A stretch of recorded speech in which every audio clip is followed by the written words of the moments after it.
Hello students, Mr. Yudd here with Chapter 21, Lesson 1.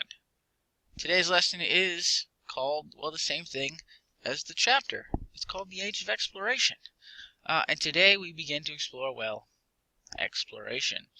Europe begins to simmer down, and 4 world powers emerge to end up.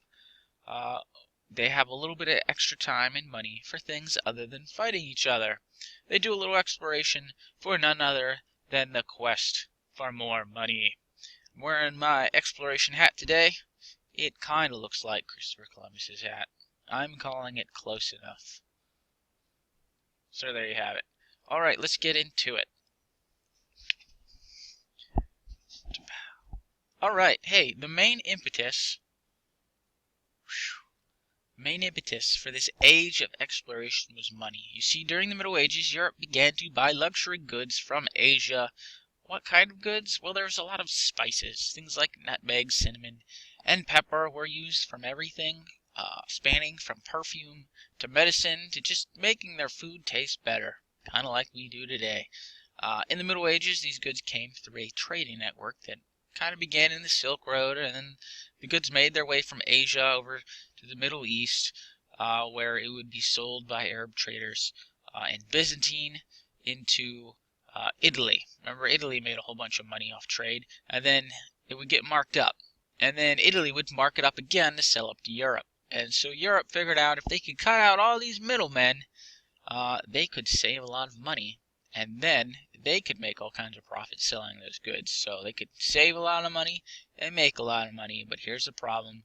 They needed to find a sea route to Asia. And so that's what everyone's trying to do for the lesson. They're trying to find a new route to Asia. Now, a problem that Europe faced was that at a time they did not possess the naval technology to find a sea route to Asia. But during the Middle Ages, there were a couple of discoveries that would help them in that regard. Europe had picked up the compass from the Arabs during the Crusades. We talked about that, as well as the astrolabe, which had originally been a Greek invention that used the stars to measure latitude. So, very important thing is to use when you're sailing. You need to know where you're at, and so for that they use the astrolabe and the compass. Here's an astrolabe right here. Kind of see how it works. Also, another thing they picked up from Arab traders, the triangular sail made it so that their sailboats could sail in any direction regardless of what direction the wind was blowing. Now, during this time period, map makers in general had been getting better. Then during the Renaissance, we talked about how Europe rediscovered the classics, those being like Greece and Rome. Among these classics, they found maps that the Greeks and Romans had made of places that they weren't all that familiar with. Now, that helped. Also, you end up having the printing press being invented, so there can be more maps. Like the books, they don't have to be hand-drawn anymore. That leads us to the rise of strong kingdoms. By the end of the 1400s, 4 strong kingdoms had emerged. You had Portugal, France, Spain, and England, and all of these countries had ports on the Atlantic and a vested interest in finding the sea route to Asia. Now I know what you're thinking. Portugal, where'd that come from? Allow me to explain. So in the early 1400s, England and France were busy fighting each other. Spain was busy fighting Muslims. Portugal was being Portugal. Their monarch was known as Henry the Navigator. Now, he never did any exploring himself. He never really set, foot in a boat. But he paid for all this exploration. His explorers began by sailing south along the west coast of Africa, mapping out the coast as they went, and trading with African kingdoms and bringing back lots of gold. In 1488, Bartholomew Diaz sailed all the way to the southern tip of Africa, and then he turned back.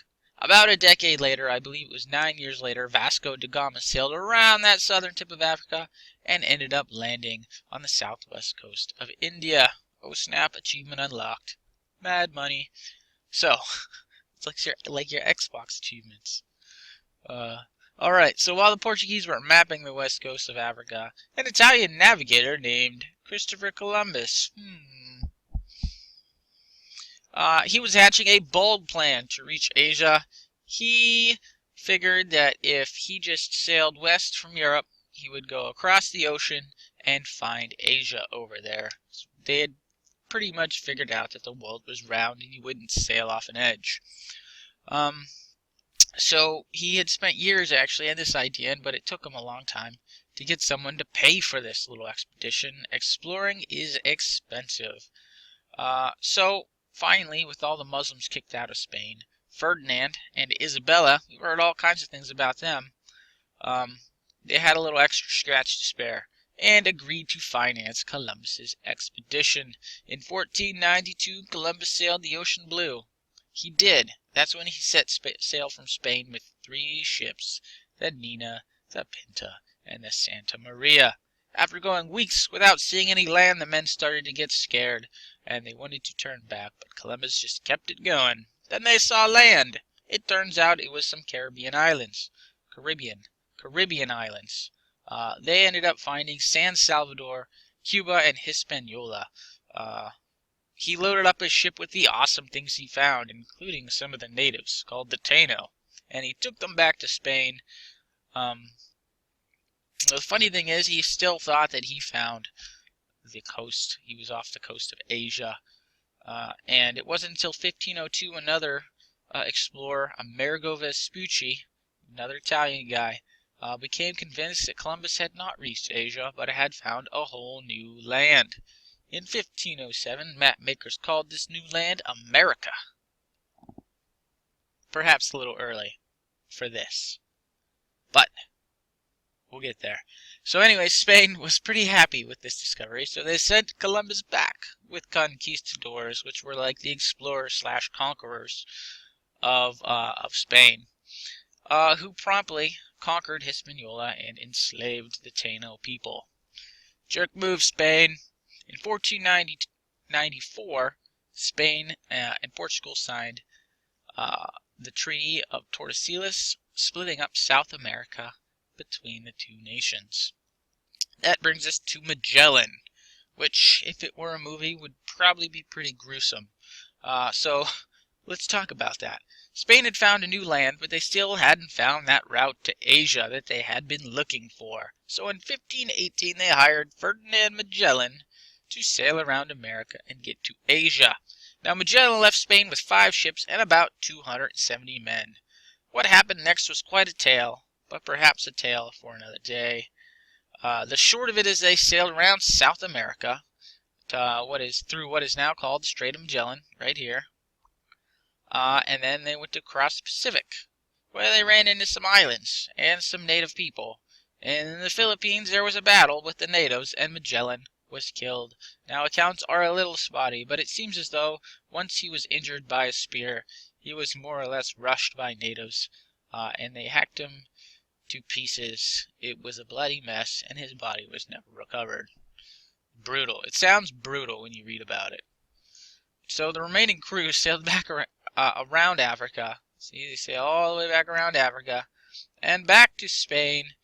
Of the 5 ships and 270 men, approximately, that had left Spain, 1 ship made it back. It was the smallest of the 5 ships, with only 18 men. Everyone else died.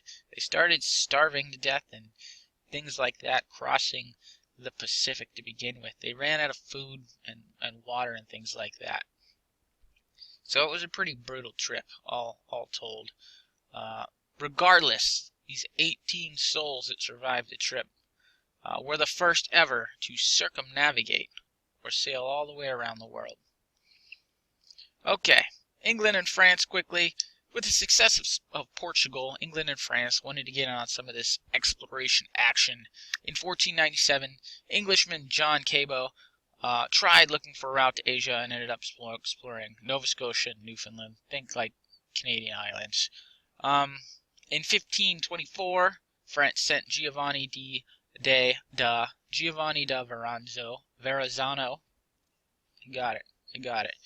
With similar effect, he ended up mapping the east coast of North America, but found no route to Asia. In 1537, Jacques Cartier sailed inland into North America along the St. Lawrence River. You can see that here, up into basically what turned out to be Montreal. and claimed much of Canada for France. So that's how France ended up there, and now you have, Quebec, where they all speak French. This all started with Cabo there, claiming that for France. So England and France at this point got held up a little bit by civil wars, internal religious struggles, and things of the such and like. But by the 1600s, they would begin to establish colonies in North America. And that's how that started. That's it for today. You have a quiz. It's your basic 10-point quiz. There's the Nina, the Pinta, and the Santa Maria. And unlike Magellan, you get 2 tries on this quiz. Alright, that's it for today. If you need anything, let me know. Otherwise, have a fabulous day.